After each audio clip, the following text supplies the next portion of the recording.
Hello guys, this is just Hawes. As you can tell by the title of the video, we're going to be doing a review for Shang-Chi and the Legend of the Ten Rings. I saw it on Saturday, September 4th, so it's the day after it came out, but, you know, it's still, that's just the earliest I can see it. So I'm just going to kind of do a review of it, give my general thoughts, what I liked, what I didn't like, what I like, the mixed things that I didn't have a problem with personally, but some people might. And let's get into it. Overall, I think this film is amazing. It was a fantastic movie, and that Marvel just knocked it out of the park. Black Widow felt a bit unimportant and just like a meh, not like a meh film. It was a good film, but it wasn't a great film. This was a great film. It is received a lot of praise. It's doing really well at the box office, which is always great to see. It is just a really dope movie. It is so cool. So let's get into good. First of all, the action sequences are incredible because a lot of them not only look cool, but they advance the storyline as well. They're not a part of the storyline; they advance the storyline, which I think is a really cool way of doing it. Especially the way they do the action is very different. A lot of it has apparently people saying stuff like Jackie Chan. I'm not a more martial arts based. I haven't really watched anything of that, but it was done really well in this film. And if you're into that stuff, you'll probably really like it. I have a feeling if you're into anime, there might be some Easter eggs in this. I don't know why. I don't know anything about anime, but I heard this and I was like, yeah, there might be some stuff fans of anime might take from it. But yeah, this was a really good film with the action. I thought the comedy was balanced perfect. It is still MCU comedy, which we'll talk a bit more about in my mixed stuff. But I love the comedy in this film. It's still MCU comedy, but it is done at the right places at the right time. There's no comedy in the serious situations at all. It is balanced perfectly. And Shang-Chi is one of the highlights of this film. He, played by Simu Liu, I think his name is. Sorry if I mispronounced his name.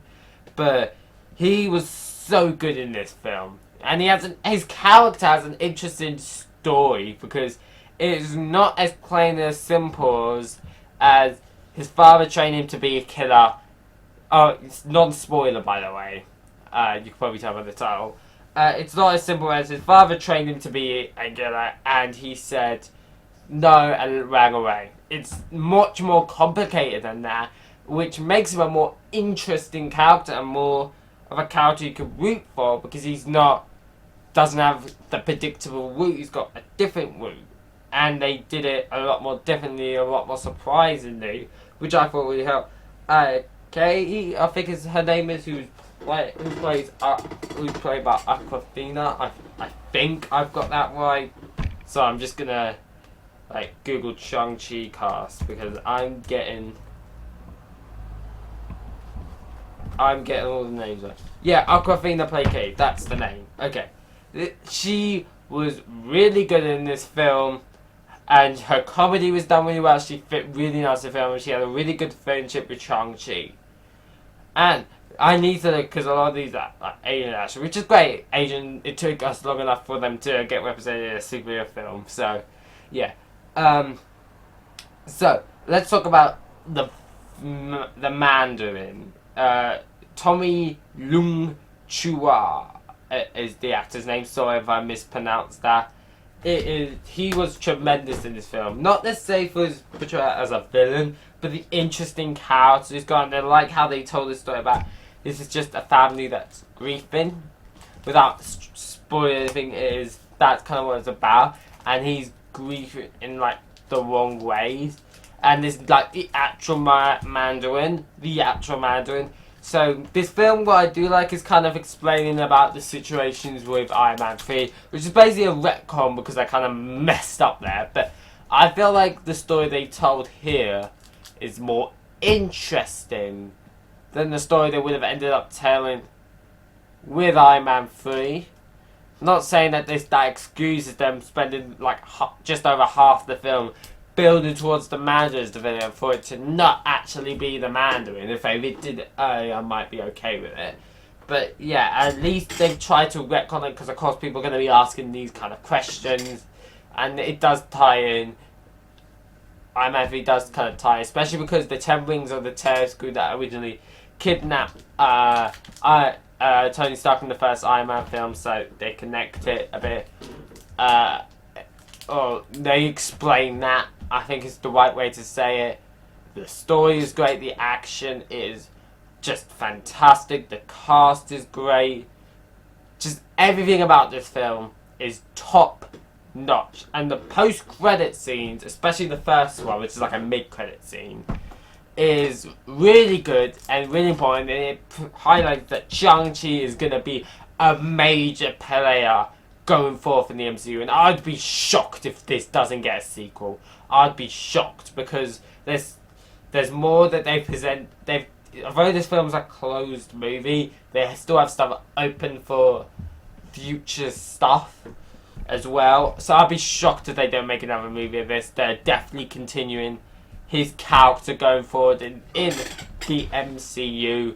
So that's really cool. Let's get into the mix. One of the things might be the comedy. I love the comedy. I thought it was done perfectly, but at the same time, it's still MCU comedy. So it's still like typical for MCU to use comedy. So if you are not into the comedy anymore, you're just a bit done with it, you might dislike it. The final battle, I'm a bit mixed on because the film didn't really build to that as the final battle.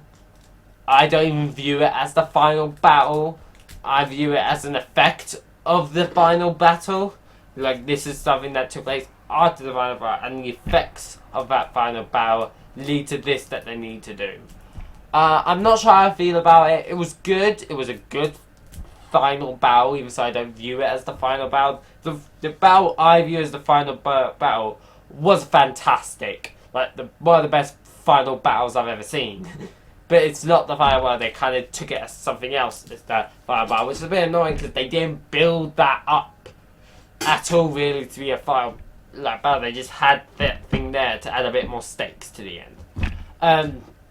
So I'm not sure how I feel about that. The final battle was good. The official final battle, not my final battle that I'm going to remember, but the official final battle was good, but I feel like wasn't really necessary for the story. That is something I will say. In terms of mix, that's kind of it. There's one negative I have with this film, is that this film, despite I think the Mandarin's performance is incredible and the character interactions and stuff, this film continues on with that problem of Marvel having not really any great villains. And although I love the Mandarin's performance, he's not the best villain. I'm not sure how to describe it without spoiling it, but all I'll say is, despite his incredible performance as the Mandarin, it still continues to be no real long-term villains apart from Thanos and Loki.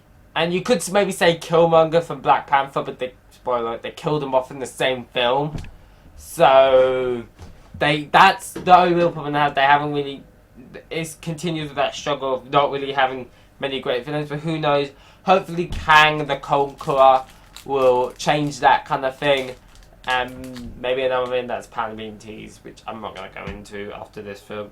So overall, I love this film. I feel like this is going to be the kind of film that I'm going to enjoy even more with rewatches. Like, the more I rewatch it, the more stuff I'll realise, the more I'd like it. Because that's kind of me with Black Panther, which there's definitely a lot of similarities to. In the sense of, for me, that, the more I watched Black Panther, well, the first time I watched it, I was like, yeah, it was good. But the more I watched it, and because I was getting older as I was watching it, so I was getting more mature. So, I noticed stuff I didn't notice beforehand. I noticed other details. I noticed the bigger plot and what it's trying to represent. And to the point, it's generally in my top 2 favourite Marvel films. The only Marvel MCU film that gives this film competition is really Endgame. Like, it's an incredible film. I feel like this is going to be the film that the more I get to watch, the more I like it, and it will probably be up at the 9 out of 10s or whatever, the top 5. At the moment, it's only in the top 10, but I could definitely see it being a film that gets to the top 5 with more and more rewatches of the film. So overall for now, I'm going to give it an 8.5 out of 10. It was a fantastic film. If you are a Marvel fan, and if you're an MCU fan, a Marvel fan, whatever, this is a must-watch for you. I don't even think it's one of those films that just... I don't even think view it as a great superhero film. I view it as a great film that in general, because my dad, who took me to see the film, isn't really into superhero films and stuff. And he still really quite enjoyed the film. And he doesn't always enjoy films like he did not like Suicide Squad in the first 2 seasons, but he did enjoy Black Widow. So maybe Marvel's got that kind of thing right. But for this film, I think that's kind of a good showing that this isn't just a great superhero film, this is just a great movie, a great film. So overall, I give it 8.5 out of 10 for any Marvel fan. It's a must watch. So yeah, here are my thoughts on the film. What did you think of it? Let me know in the comment section below. Try your best not to spoil it. Subscribe, turn on notifications, never miss a video, like the video. You can follow me on Twitter at JoshuaHawes11. You can follow me on Instagram at JHawesG2. I hope you enjoyed this video, and I'll see you all in the next one. Bye guys!